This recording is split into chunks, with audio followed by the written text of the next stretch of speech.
A disease spread by mice is killing 38 out of every 100 people it infects. And God warned humanity about it 3,500 years before science even knew it existed. I have spent over 2 decades studying the practical theology of biblical wisdom literature, not from a pulpit, not from a seminary classroom, from the text itself in its historical and original language context, pattern by pattern, principle by principle. And what I am about to show you is not inspirational framing. It is a direct textual parallel between a Levitical hygiene law written approximately 1400 BC and the prevention protocol published by the Centers for Disease Control in 1993. The match is not approximate, it is structural. This is not theological speculation. This is documentary evidence. And most pastors will not say this from a stage. Here's what you need to hold before we go any further. The scientific community did not identify hantavirus pulmonary syndrome until 1993. The outbreak occurred in the Four Corners region of the American Southwest. It killed healthy young adults within days. It baffled physicians. It had no precedent in the modern medical literature, and the gap between what science discovered that year and what was already written in your Bible is not a matter of interpretation. It is a matter of 3,400 years. But before we reach Leviticus, you need to understand what happened in 1 Samuel. Because the first documented encounter between humanity and a rodent-borne plague is not in a virology journal. It is in the 6th chapter of a book most people have read their entire lives without recognizing what they were reading. Number 1, what hantavirus actually does to a human body. You do not have to touch the mouse. That is the critical fact that separates hantavirus from most of the diseases most people know. You simply have to breathe. The virus transmits through aerosolized particles, mouse urine, droppings, and saliva dried and suspended in the air. You enter a space where mice have been active. You inhale. The virus enters the respiratory system, and what follows is not a mild illness. Hantavirus pulmonary syndrome carries a mortality rate of approximately 38%. Consider what that number means in applied terms. If 10 people in the same room contracted this infection, nearly 4 of them would not survive. There is no specific antiviral treatment, no targeted pharmaceutical intervention exists. Physicians can only provide supportive care, oxygen, fluids, mechanical ventilation, and wait. The immune system either defeats the infection or it does not. That is the complete inventory of modern medicine's options against this pathogen. The scientific community first identified this syndrome in 1993, following the Four Corners outbreak. Previously healthy adults were dying of acute respiratory failure within 72 hours of symptom onset. The causative agent, a hantavirus strain carried by the deer mouse, was entirely unknown to clinical medicine until that moment. Science arrived at this knowledge in 1993. That date matters. Hold it, because almost 3,500 years before that Four Corners outbreak, a nation encountered a plague connected to mice. And the record of what happened to them, and what the text said they should have done to prevent it, is sitting in every Bible in your home right now. Number 2, 1 Samuel, chapters 5 and 6. The Philistines have captured the Ark of the Covenant in battle. They bring it to Ashdod, a major Philistine city, and place it in the temple of their god Dagon. Within days, the population of Ashdod is struck with what the text describes as tumors. The Hebrew word used is ophalim, a term associated with hemorrhagic swellings, painful and disfiguring.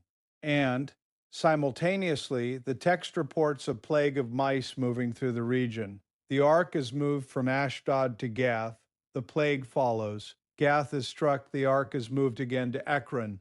The plague follows again. Of city after city, the geographic progression of disease following the movement of people and objects is not symbolic language. That is a transmission pattern. 3 cities, 3 consecutive outbreaks. The ancient world documenting what modern epidemiology would later call spatial spread. By the time the Philistine rulers convened to determine how to send the ark back to Israel, Their priests are operating under a specific diagnostic framework. 1 Samuel 6 to 4 and 5 record their instructions precisely. The priests command that the ark be returned alongside a guilt offering. And what does that guilt offering consist of? 5 golden mice and 5 golden tumors. Read that again without the cultural filter. The priests of the Philistines, operating approximately 1100 BC, explicitly connected mice to hemorrhagic disease. They did not offer golden serpents. They did not offer golden birds. They offered golden representations of the two things they understood to be causally related, the rodent and the swelling, the vector and the symptom. That is not mythology. That is observational medicine. These priests had watched the mice move through their cities while the tumors appeared in their populations, and they had drawn the correct conclusion about the relationship between the two, long before germ theory, long before microscopy, long before virology. But here is the question the Philistine priests could not answer. They knew what the mouse and the disease had in common. They did not know how the mouse transmitted the disease. They had no protocol for interrupting the transmission. They had no instructions for what to do about contaminated surfaces, contaminated vessels, or contaminated air. They had only the observation, not the remedy. That remedy was already written, not in their texts, in Israel's. Hold that, because the answer changes everything about how you read Leviticus. Number 3, what God told Moses about mice in Leviticus 11. Most readers of Leviticus understand chapter 11 as a dietary code, a list of clean and unclean animals that governed what Israel could and could not eat. And that reading is not wrong, but it is incomplete in a way that costs modern readers the most important implication in the passage. Leviticus 11, verses 29 through 35. God is addressing Moses and Aaron directly. He has just finished the primary dietary categories, and then he turns to a specific class of small animals he calls the charrettes, the swarming things of the ground. Among them, explicitly named, is the mouse. Now read what God says next, not as a spiritual metaphor, as instructions.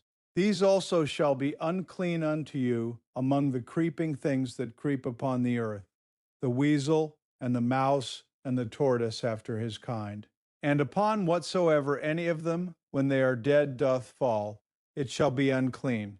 And every earthen vessel whereinto any of them falleth, whatsoever is in it shall be unclean, and ye shall break it, and every open vessel which hath no covering bound upon it is unclean. And if any part of their carcass fall upon any sowing seed which is to be sown, it shall be clean. But if any water be put upon the seed, and any part of their carcass fall thereon, it shall be unclean unto you. Destroy any vessel, not wash, destroy, that a dead mouse has contacted. Cover all open vessels to prevent rodent contamination. Any surface or material a dead mouse touched as a biohazard requiring complete removal. Now open the Centers for Disease Control Hantavirus Prevention Guidelines published in and after 1993. Do not sweep or vacuum rodent droppings. Aerosolization is the primary transmission risk. Wet down contaminated areas with disinfectant before any contact. Wear gloves. Dispose of contaminated materials. Not clean them, dispose of them. Seal all food containers. Eliminate entry points. The structural parallel is not approximate. The CDC arrived at do not touch the dead rodent. Destroy the contaminated vessel and treat the surrounding area as a transmission risk through laboratory science, electron microscopy, aerobiology, and decades of field investigation following an outbreak that killed healthy people without warning. God issued the same protocol to Moses approximately 1400 BC. The reasoning is different. The instructions are functionally identical, and here is the weight of that gap. Between 1400 BC and 1993 AD, there were roughly 3,400 years during which this transmission mechanism was active, during which people were dying from rodent-borne respiratory illness, during which the biological reality God was encoding into Levitical law had not yet been understood by the scientific community. 3,400 years during which the prevention protocol was already written, already available, already printed in every Bible in every home in every nation that received this text. Science did not discover hantavirus. Science caught up to a text written 3,400 years before the outbreak. That is not a minor theological point. That is not inspirational framing. That is a documented chronological gap between divine instruction and human scientific comprehension. And it demands a question most people are not willing to ask. If the hygiene laws of Leviticus encode pathogen specific transmission mechanisms that science would not confirm for 3.5 millennia, what else in this text is waiting for science to catch up? That question does not have a comfortable answer. And you should not be looking for one. Right now, before we move to the final teaching, type in the comments what you assumed Leviticus 11 was about before watching this. 1 or 2 words is sufficient. Your answer will reveal something about what your tradition emphasized at the expense of what the text actually contains. Number 4, Psalm 91 and the covenant of protection. I want to bring you to a passage that most readers receive as comfort, and it is comfort. But when you read it through what you now understand about Leviticus 11 and through what you now know about how hantavirus transmits, the precision of this psalm becomes something different than comfort. It becomes a declaration. Psalm 91, verse 3 says this: Surely he shall deliver thee from the snare of the fowler and from the noisome pestilence. The Hebrew word translated as noisome is hava, a word associated with calamity that falls suddenly without warning, without visible cause. The pestilence that strikes before you understand what struck you. A pathogen spread through invisible aerosolized particles in a contaminated space. A disease that moves in silence and kills before its mechanism is understood. God is not describing a general category of illness. He is describing the exact transmission profile of the class of disease Leviticus 11 was written to prevent.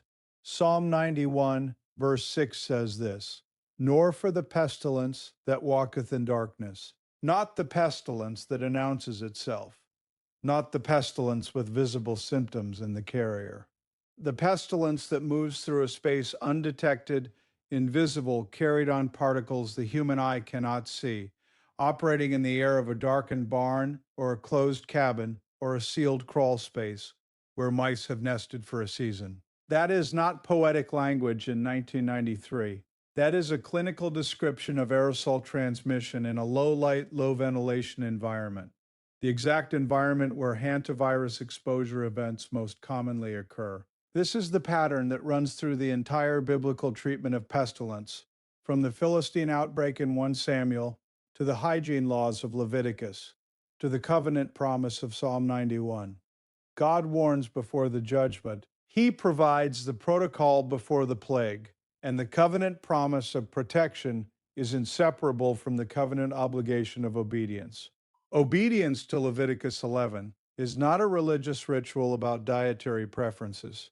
In 1993 terms, obedience to Leviticus 11 is a hantavirus prevention protocol. The believer who handles Scripture as a living operational document rather than a spiritual artifact is the believer who does not disturb mouse nesting material without respiratory protection in an enclosed space. Not because they have studied virology, because they have read Leviticus. Number 5, the principle that governs both the body and the treasury.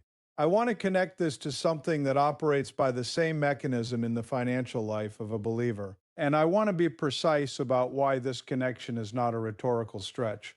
It is a structural parallel. Pestilence and poverty operate by the same spiritual principle. Both are conditions that flourish in the absence of covenant knowledge. Both can be prevented by protocols God encoded into Scripture that most believers treat as archaic, symbolic, or secondary to the spiritual content they prefer. Both carry mortality, one biological, one financial, at rates that devastate the people who never receive the instruction. Deuteronomy 8:18 says this: Remember the Lord your God, for it is He who gives you the ability to produce wealth, and so confirms His covenant. not a secular achievement. A covenant gift. In the same chapter, Deuteronomy 8 contains the passage that grounds the Levitical food laws in a larger principle of covenant stewardship. The body God gave you, the land God provided, the text God preserved. These are not separate economies. They are one economy operating under one covenant framework. The believer who reads Leviticus 11 as a dietary preference and ignores its transmission science is operating on the same incomplete framework as the believer who reads Malachi 3:10 as a church policy and ignores its covenant mechanics. Both have access to the text, both have been given the instruction over precision, and both are exposed to something that the text was written to prevent. This is not a comfortable parallel, but the text does not offer comfort as a substitute for obedience. It offers covenant as the framework within which protection operates. Psalm 91 is not a blanket. Not primarily. It is a covenant document, and covenant documents carry obligations alongside their promises. The protection described in verses 3 and 6 is not unconditional sentimentality. It is the promised outcome of a life oriented around the operational instructions of a God who knew what hantavirus was 3,500 years before the Four Corners outbreak, because he designed the biology the virus exploits. He did not warn you about the mouse to keep you from enjoying a meal. He warned you about the mouse because he knew exactly what the mouse could do to a human respiratory system, and he wrote down how to prevent it in plain language at a time when that information had no scientific framework to house it. He preserved it till you were ready to stop reading past it and actually follow the instructions. Number 6. What the Philistines understood that most modern readers do not. Return for a moment to 1 Samuel 6. The Philistine priests ordered golden mice alongside golden tumors. They understood the connection between rodent and disease through observation. They did not have Leviticus. They did not have a prevention protocol. They had only the outbreak pattern, and they were honest enough about what they had observed to encode it in the objects they crafted to send with the ark. Most modern readers of 1 Samuel 6 have read that passage their entire lives and understood it as a strange cultural curiosity, an interesting detail about Philistine religious practice. A footnote about ancient guilt offerings. That is not what you are reading. You are reading an ancient people acknowledging through the specific form of their guilt offering that they had watched mice move through their population, and hemorrhagic tumors follow. They got the diagnosis right. They simply had no cure, no protocol, no instruction about how to interrupt what they had observed. The cure was not in their texts. It was in the texts their enemies carried. That distinction is not incidental. It is the entire point of the comparison. The people who had been given the covenant, the detailed operational pathogen-specific covenant instructions of Leviticus, were the people protected from what the Philistines suffered. Not because Israel was biologically superior, because Israel had received instructions the Philistines never received, written by a God who understood microbiology before there was a word for it. And the application for a believer reading this today is direct. The covenant knowledge you carry in this text is not less precise than the Levitical law because it addresses a different domain. It is exactly as precise. The financial protocols of Proverbs, the multiplication mandate of Matthew 25, the reserve principle embedded in the Joseph narrative. These are operational documents written by the same author who wrote Leviticus 11, by the same author who named the mouse as a transmission vector thousands of years before the CDC confirmed it.